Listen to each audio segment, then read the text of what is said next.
Don't it seem like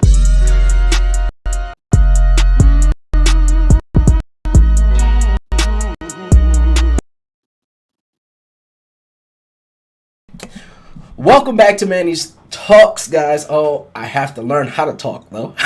Welcome back to Manny Talks. So I have a guest with me here, Michael Bowie. And I didn't really kind of do my intro the normal way I want to do my intro, but it's for a specific reason.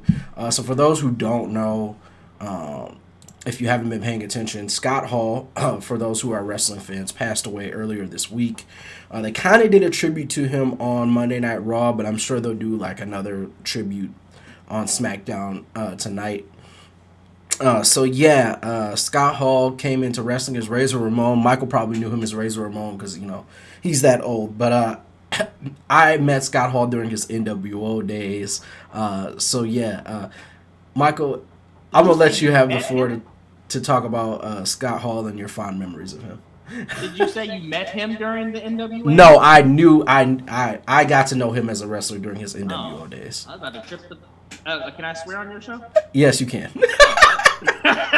About to trip the fuck out. Like, Scott Hall? No, the only wrestlers I've actually ever met are Sting and Shawn Michaels.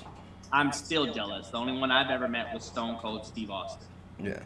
And I have a picture of him and I giving the cameraman the finger.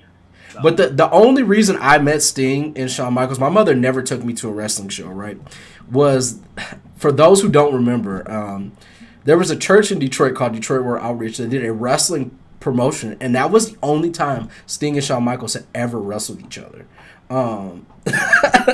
And so I was in the building for that event, and that's because I went to that church. All through my childhood and my teenage years. And so I happen to have been there, and that's the only reason I got to meet Sting and Shawn Michaels. Why are they wrestling in a church? Like, are they... Because they both are Christians, and it was kind of like a let's bring people to Jesus type of thing. But that is the only time they have ever actually wrestled each other, which was pretty cool, I thought.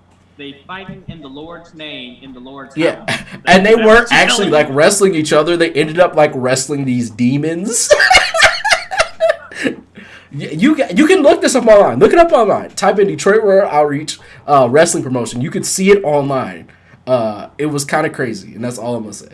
Wow. Okay. Well, I also watched him during the NWO days. I didn't watch him when he was just Razor Ramon.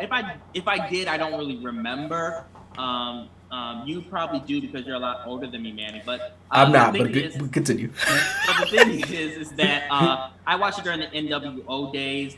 I just love that aspect. I wasn't a fan of WCW. I didn't watch WCW, but I knew about NWO. I would watch whatever I could to kind of see what they were about. And then when they moved over to WWE, I was even more hooked when they were back and doing their stuff. I don't think that their skits for that era of WWE, NWO was good, per se. I mean, I like when Booker T came in part of it because Booker T was hot during the time. See, that's when the NWO got watered down to me, in WCW and in WWE, when they started adding all these people. 3 people was put, you only needed Kevin Nash, Scott Hall, and Hulk Hogan. Then it just turned into NWO White versus NWO Red versus NWO Green. It's like the whole promotion just became NWO.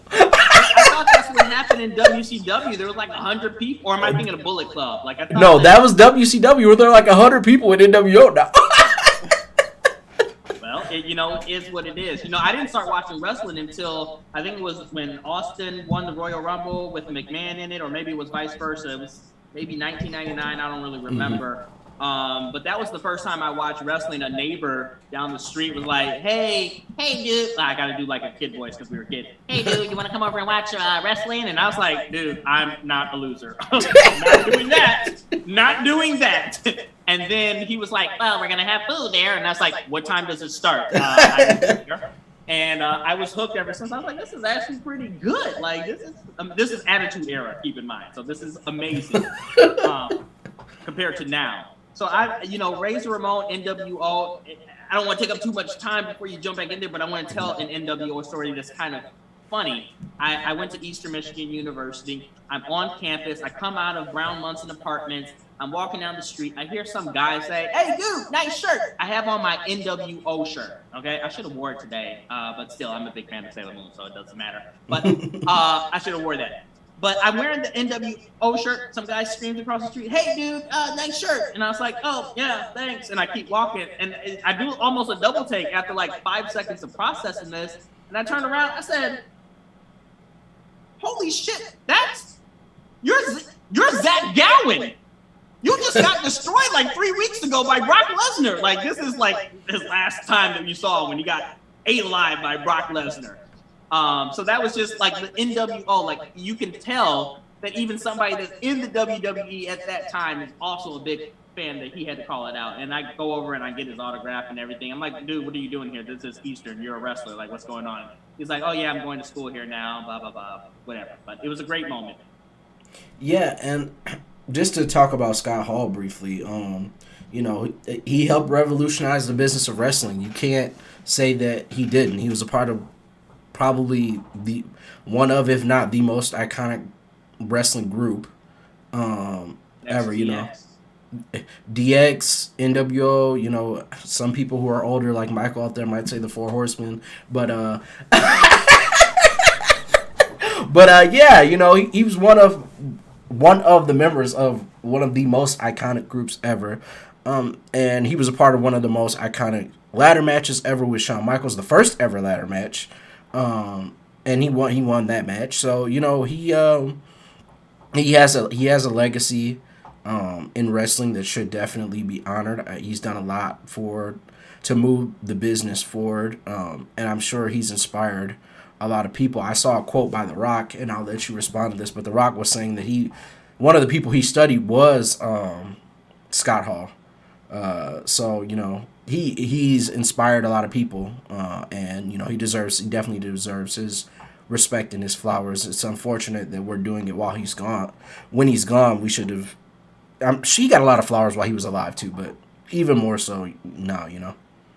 Well, I think that for me, looking at what you said about The Rock's comment, that anybody would study him for one good reason. I mean, during that time, back in the day, back when you were alive and everything, and you know, you were just hitting your 30s or 40s. Oh, wow. Then, you know, that was the beginning of time where you see a bad guy that said, "I'm a bad guy," that portrayed a bad guy that was legitimately hated but loved as a bad guy.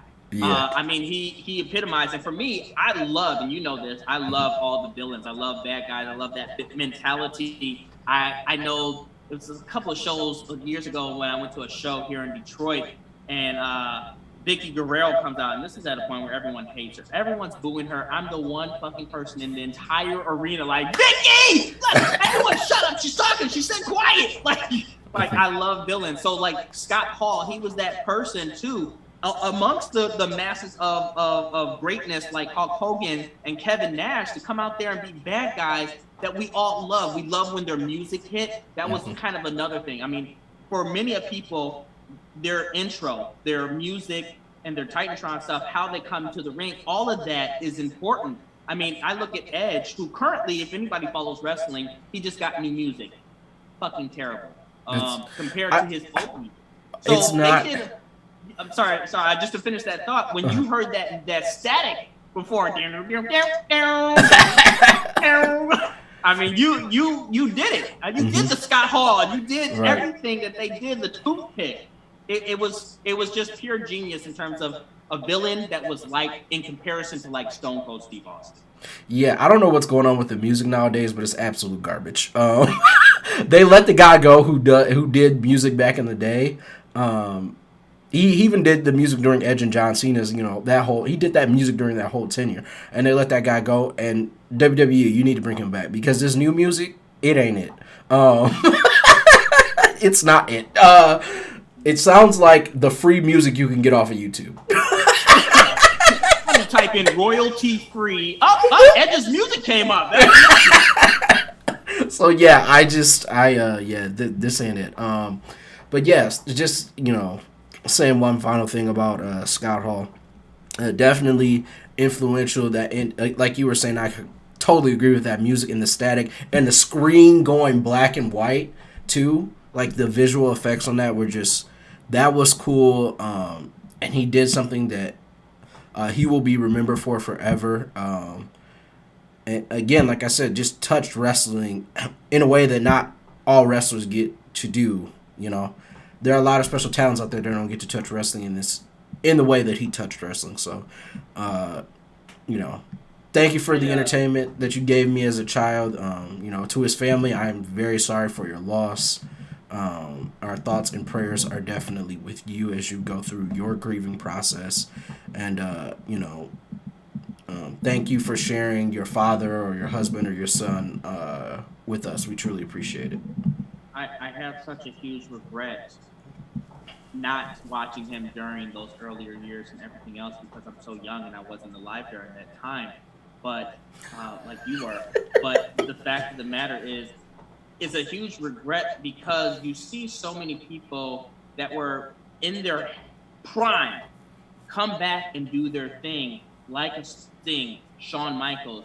If you were unfortunate to have missed out on Stone Cold Steve Austin because he got injured and never wrestled again, I pray he wrestles at this coming WrestleMania. If you were unfortunate that you weren't around to see Scott Hall because he ran into, you know, personal things inside of his life that caused him to stop wrestling, I wish he could have been one of those, you know, beginners of the era that came back later, like Mick Foley, who still came back there after many years and put on a hell of a clinic with Edge at WrestleMania.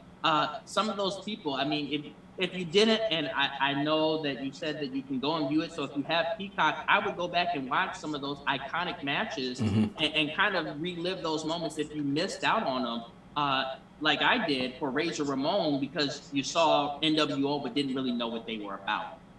Yeah, definitely do that, and you can definitely go back on Peacock in the catalog and watch all the old shows. But I want to thank you, Michael, for being here.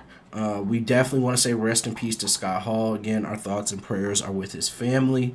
And guys, you know I will be back. You know I'm going to be back. Doing all that stuff that Michael's doing. When I'm ready to run my mouth. You don't even want to see me.